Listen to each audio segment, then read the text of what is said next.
ঈদ উদযাপনে বাড়ি যাওয়ার পথে মা ও দুই মেয়ে সহ একই পরিবারের 4 জন নিহত। ময়মনসিংহের গৌরীপুরের বাস চাপায় ব্যাটারি চালিত অটোরিকশার 4 যাত্রী নিহত হয়েছেন। আজ রোববার ভোরে ময়মনসিংহ কিশোরগঞ্জ আঞ্চলিক মহাসড়কের গৌরীপুরের চন্দ্রাপাড়া এলাকায় এই দুর্ঘটনা ঘটে। মোহাম্মদ আসাদুজ্জামান আসাদ প্রতিনিধির পাঠানো তথ্য ও ভিডিও নিয়ে সাদিয়া আরিফিন ভাবনার প্রতিবেদনে দেখুন বিস্তারিত।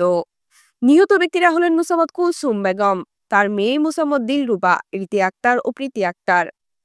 কুলসুম বেগমের বাড়ি গৌরীপুরের ভাংনামারি ইউনিয়নের দুর্গাচক গ্রামে। দিলরুবা বেগম নাটোরের নাটক ঘর লেনে বসবাস করতেন। সেখান থেকে ঈদ উদযাপন করতে গ্রামের বাড়ি যাচ্ছিলেন বলে জানা গেছে। পুলিশ জানায়, আজ সকাল 6:45টার দিকে ময়মনসিংহ কিশোরগঞ্জ আঞ্চলিক মহাসড়কের গৌরীপুরের চন্দ্রাপাড়া মোড় এলাকায় দুর্ঘটনার কবলে পড়ে এই ব্যাটারি চালিত অটোরিকশা। ময়মনসিংহ থেকে গৌরীপুরগামী অটোরিকশাটিকে পেছন দিক থেকে আসা একটি বাস চাপা দেয়। এতে অটোরিকশাটি দুমড়ে মুচড়ে যায়। এ সময় চালক যাত্রীসহ 7 জনকে উদ্ধার করে ময়মনসিংহ মেডিকেল কলেজ হাসপাতালে নেওয়া হলে চিকিৎসক 4 জনকে মৃত ঘোষণা করেন। ময়মনসিংহের অতিরিক্ত police super Gaurpur circle Debashish Karmakar বলেন, ময়মনসিংহ থেকে গৌরীপুরের উদ্দেশ্যে যাচ্ছিল পরিবারটি। দুর্ঘটনায় একই পরিবারের 4 জনের মৃত্যু হয়েছে। অন্যরা চিকিৎসাধীন রয়েছে।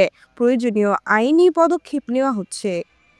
ময়মনসিংহের অতিরিক্ত police super Gaurpur circle Debashish Karmakar বলেন, ময়মনসিংহ থেকে গৌরীপুরের উদ্দেশ্যে যাচ্ছিল পরিবারটি। দুর্ঘটনায় একই পরিবারের 4 জনের মৃত্যু হয়েছে। অন্যরা চিকিৎসাধীন রয়েছে। প্রয়োজনীয় আইনি পদক্ষেপ নেওয়া হচ্ছে। এদিকে ময়মনসিংহের ভালুকা উপজেলায় মাহিন্দ্রা ট্রাক ও মিনিবাসের সংঘর্ষে 1 জন নিহত হয়েছেন। আজ সকাল 7টার দিকে উপজেলার কাঠালী এলাকায় ঢাকা ময়মনসিংহ মহাসড়কে এই দুর্ঘটনা ঘটে। স্থানীয় পুলিশ সূত্রে জানা যায়, ঢাকা ময়মনসিংহ মহাসড়কের ময়মনসিংহগামী লেনে চ্যাম্পিয়ন পরিবহনের একটি মিনি বাস একটি মাহিন্দ্রা ট্রাক ওভারটেক করতে গিয়ে রাস্তার পাশের বিদ্যুতের খুঁটিতে লাগে। মিনি বাসের সামনের অংশ দুমড়ে মুচড়ে যায়। এ সময় অজ্ঞাত পরিচয়ে এক বৃদ্ধ নারী নিহত হন।